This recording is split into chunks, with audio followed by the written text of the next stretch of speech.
I feel that there isn't really a set of conventions that must be followed to produce a short film. It is completely down to the interpretation of the director. They can be any genre, and really, they can be any length, because, due to interpretation, a short film can last any time between 5 minutes and half an hour. Despite this, I found that in the short films I analysed, there was one convention that did stand out to me. This was that there was normally only one character that the film focused on. This simplifies the film and allows the audience to form a relationship with the character.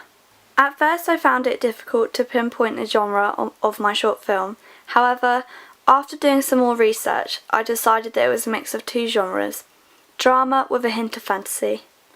Because of the mix, it was hard to find any films that consisted of exactly the same genres, so during research I had to expand to looking at feature-length films such as Edward Scissorhands.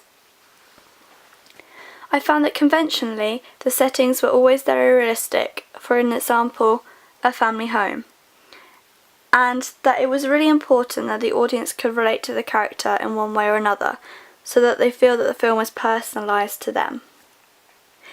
When I started researching, I had no idea what genre I wanted my short film to be. Because of this, I researched a mix of different short films that I enjoyed watching. I watched everything from abstract films to animation to mockumentaries. Each one inspired me in some way.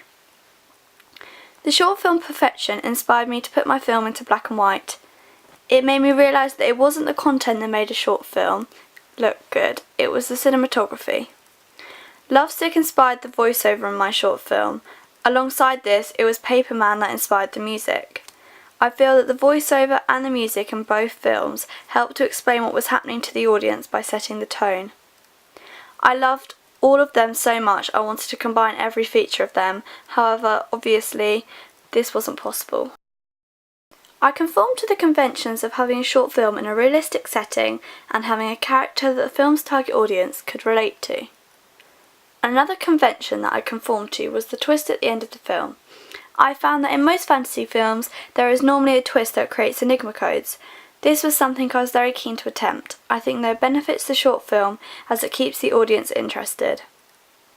Conventions which I subverted from were probably having the film in black and white.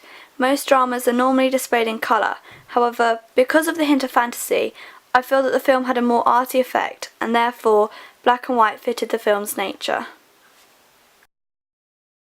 Both my film poster and review are conventional. At first I thought having the film poster in landscape was subverting conventions, however, after I did some further research, I realised that landscape film posters were conventional.